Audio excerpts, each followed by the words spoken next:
Am I the asshole for telling my sister she is the reason she isn't pretty? The other day, I, 20F, was having a conversation with my little sister, 17F. The conversation went towards discussing pretty privilege, and she went on a rant talking about how unfair it is, and if that she was prettier she would be popular and have a boyfriend. Now this upset me, because my little sister is super lucky. She is naturally blonde, has a beautiful face, is very thin even though she eats a lot of junk food, and her boobs and butt are huge. However, she's a complete slob. She dresses in very baggy clothing, doesn't wear makeup, her hair is a mess and she often smells bad because she doesn't shower much. She also has acne. I know that isn't her fault, but I used to have bad acne and I found out how to get rid of it, but when I suggest this to her, she just ignored it. I told her that the reason she isn't pretty is because she doesn't put any effort into her appearance. She got mad at me and stormed off. I know that nobody should be obligated to look nice, but it just upset me to hear her complain about her appearance, considering her circumstances. However, I'm starting to think what I said was a bit insensitive. Am I the asshole? Not the asshole. Your phrasing could have been just a tad gentler, but you really didn't do anything wrong here. But instead of, the reason you're not pretty, you could have said, the reason people don't realize you're pretty. See how the phrasing changes the tone of how it might be received. I am gonna go not the asshole just because not showering is actually horrible. Baggy clothes and no makeup is fine honestly, but the messy hair and smell is. Yeah. She's mad now, but Jesus, someone's gotta tell her to wash. Your sister sounds like she has low self-esteem and is depressed. Not dressing well is one thing, not showering is a whole other issue. Not taking care of her acne is another sign of feeling powerless. If this young person was fully grown, you'd be Antia, but honestly you sound like your adolescence was more supported than hers. I don't know about others, but kids have a whole lot more than procrastinate to be TA, so I used to work with teenage youth survivors of sexual assault or sexual abuse, and many had poor hygiene and wore unflattering clothes. This is a common characteristic for abuse victims, who are trying to detract attention either consciously or subconsciously, as a way to feel safer. When I was younger, I was very self-conscious of how I was leered at in public, so I also wore baggy clothes that didn't fit right so people wouldn't look at me. Poor hygiene, bad clothes can also be a sign of depression or other types of mental illness. You're not an asshole, but it's worth considering that there could be a much deeper reason for why your sister dresses and takes care of herself that way. You are the asshole. You're her older sister. I can tell she's clearly depressed and have low self-esteem. You've never told her. You look beautiful. Or, having a relationship isn't the meaning of life. So you know she's pretty but you didn't cheer her up or anything? Are you jealous of her? You never taught her how to wear makeup or dress up? I'm gonna say you are the asshole on grounds that the correct reply to a complaint about privilege of any kind is not, well, you aren't trying hard enough to conform to the demands of privilege. Though I do agree with your rationale as such, your sister is correct in that the existence of pretty privilege is in fact unfair. Am I the asshole for telling her to stop spending $45 on burgers weekly? My M42 sister-in-law, 33, recently started selling burgers on Saturdays. She works a 9-5 Mon Fry office job with a good salary, but she recently discovered she is pregnant with her ex's baby. He is no longer in the picture, so she is selling burgers for extra income.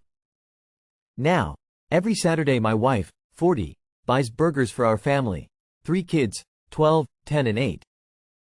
My issue is that my sister-in-law sells every burger for $9. So 5 burgers is $45. The burgers are tasty, don't get me wrong, but she is using my mother-in-law recipe, that my wife also knows, so I don't see why we should spend $45 weekly on burgers when my wife can make identical ones at home and we would spend less money on ingredients. To be clear, technically we can afford SIL's burger comfortably, I just don't see why we should when there are cheaper options. I try to talk about it with my wife and she said she mostly buys because she wants to support her sister. I told her it's not our job to support her sister. Besides, as I said, the burgers are tasty and every weekend they are sold out in a couple of hours, so I don't think losing our 5 burgers would put a dent in her business. Yesterday I told my wife again we shouldn't buy burgers, and she asked me why I cared if she was buying them from her money. Not our money. We have each an accoutant, and one joint account. I told her it's not about that. I just don't think it's sensible to spend $45 every weekend on burgers when she already knows the recipe. She said she will be spending $36 then, because she won't be buying mine anymore if it bothered me so much. That's exactly what she did. She bought burgers for our kids and her, and didn't buy one for me, which okay. Anyway, I got a Big Mac for cheaper. So I thought we were okay, but she has been acting as if she is mad at me since yesterday. I fail to see why she is mad. Am I the asshole? You are the asshole. I was going to say not the asshole until I got to the part where you say that you guys have separate accounts and a joint account, and she is buying the burgers from her own money. We aren't buying the burgers. She is. From her separate money. Does she micromanage how you spend your money? What if she instead just gave her sister $45 a week from her own money, in exchange for no burgers? What business is that of yours? You are the asshole. I'm a pretty okay cook. I make something we call faux pottle. It's just as good, spouse says better but IDK about that, as Chipotle. It's generally cheaper too. But you know what, sometimes I want the damn thing without the work. It's hot, there's lots of moving parts, and I just want something delicious without all the dishes and counter wiping and children interrupting. So we get Chipotle. It's not straining your finances. It's not your money. You have not offered to do the work yourself as far as I can tell. And rather going to some evil multi-billion-dollar corporation, the money goes to your sister-in-law who needs it. I genuinely do not see how you can have a problem with it other than just wanting to argue. So you could have had a free, gourmet burger that benefited a family member, but you spent your own money to buy a crappy corporate burger that benefits some billionaire, and somehow you think you won. Yeah, you are the asshole here. You are the asshole for trying to dictate how she spends her own money when, as you said, she can comfortably afford it. I get where you're coming from in this, but she's not just making a dumb choice about food just because. She's trying to financially support her struggling sister in a way that doesn't feel like charity. You are the asshole. Yesterday I told my wife again we shouldn't buy burgers, and she asked me why I cared if she was buying them from her money, not our money. We have each an account and one joint account. The purchase of these burgers doesn't impact you one iota. You offered your 2 cents. Your wife doesn't care. It's time to drop it. You are the asshole. Why did you spend money on a Big Mac? You could have made a burger yourself. Am I the asshole for telling my parents they had to sell my vehicle back to me? My parents love all their kids.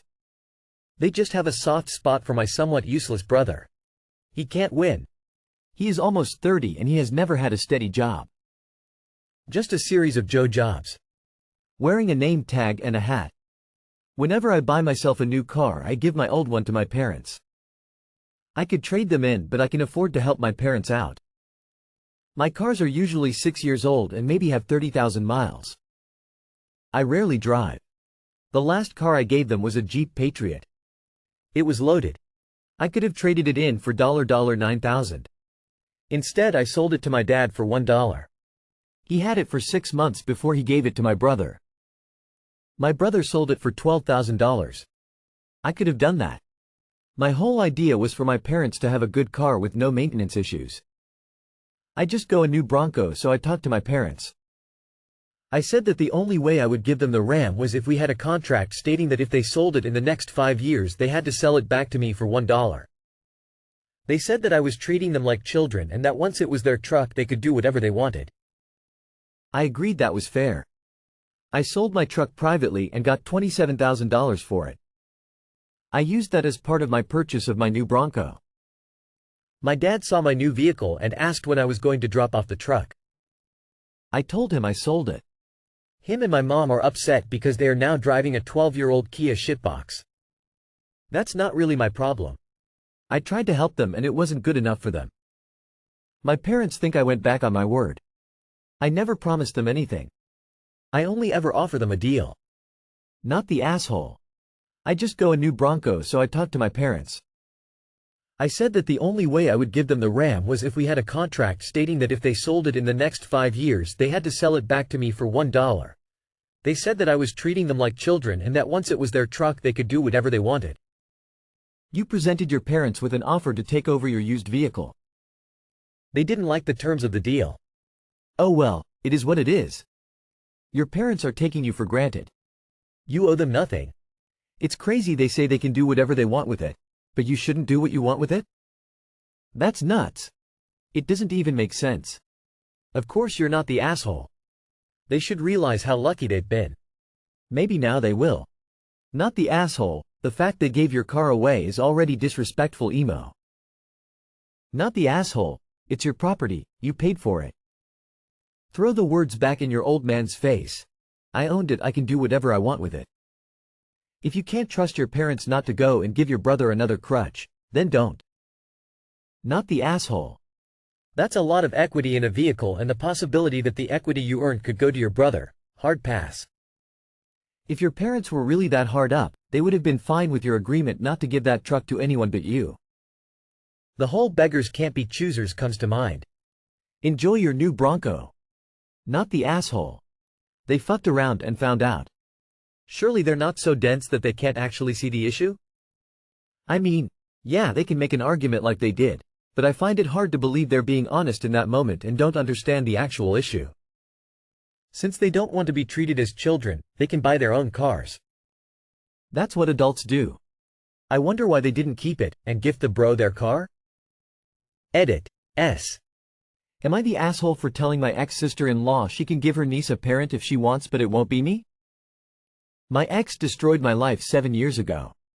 He was cheating on me with multiple women and allowed one of the women in question to steal from us, which sent not only him, but me back because it was a substantial amount she got her hands on, and to this day the woman is unknown because she gave fake details. We divorced as a result, and one of his affair partners during the divorce admitted she was pregnant. From what I now know, the baby was conceived after I filed for divorce. But the mother was someone in his life while we were married. Ex and I share 2 children. Our son is 11 and our daughter is 10.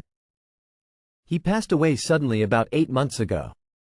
He was the sole parent of his daughter, who is 6 currently. Her mother did not want to be in her life. Her mother's family were also not in her life. After my ex died, his daughter was taken into foster care. She has remained in foster care. I was contacted earlier in the process and asked if I would foster her and raise her with my children. I said no. That was the end. My ex's sister got in touch with me a month ago. First time in years we communicated, even at ex's funeral no words were exchanged. And we have bad blood. She expected me to stay with her brother, for our children, despite knowing he was sleeping around. I didn't like that. She felt like I ruined my ex's life by leaving. She told me as much. He gave me an STI that I didn't know I had until I went to get checked after finding out about his affairs. Ex's sister told me her niece deserved a parent, deserved a family, and I should keep her with her siblings, and she told me to cut the half BS. That she knows the reason my kids called her a half-sibling is because of me. And I can undo all the bad I did and make things work for all 3 kids to have a happy home. She repeated over and over again that she felt her niece deserved this and how she's on foster family 5 already and no family have come forward to take her. I ignored her and ended the call without saying anything. But she didn't give up and called me again a week ago, from a new number. I blocked her old one, and she was repeating the same crap. I told her she can give her niece a parent if she wants, but it won't ever be me. I told her she should want better for her niece than someone who could never love her or want her. This caused a hysterical reaction. But she told me I'm a heartless bitch who feels okay separating siblings. Am I the asshole? Why are you taking any of these calls from a person you admittedly have had no relationship with for years? Who these days even answers a voice call from an unknown number? Not the asshole. You already made the decision about taking in your kid's half-sibling and it was a no. Now stop interacting with your ex-sister-in-law just for the opportunity to get your last digs in about your garbage ex-spouse and this garbage situation. Not the asshole. The sad thing is that there are a lot of kids in this world that no one wants to parent. So, why doesn't the sister-in-law ever adopt any children? She won't adopt her own niece but expects you to step up for some child not even related to you. Okay, the child is a half-sibling for your children but you aren't related by blood to the child. What happened to her niece is tragic, but just like she cannot take care of her, you can't either. Simple logic. Why is she expecting someone to do something she doesn't herself want to do? And your ex must have badmouthed about you to his daughter, and I bet the SIL, the drama queen, has also done so. So, it is not like you can start from square one. Block the sister-in-law and move on in your life. Why can't you sister-in-law raise her if she is so concerned? Not the asshole. Your ex wrecked your life, wrecked his life, and wrecked his child's life.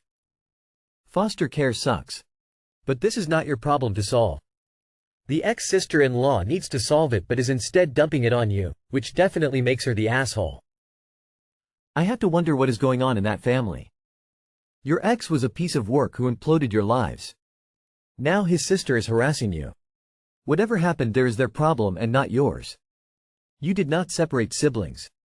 This is not your child. It is not your responsibility. Not the asshole. Seems like ex-sister-in-law should take the child if she's so upset about it. Keep record of all of her harassment in the event you need to pursue a restraining order. Not the asshole. Why is your ex-sister-in-law allowing her niece to remain in foster care rather than taking her in?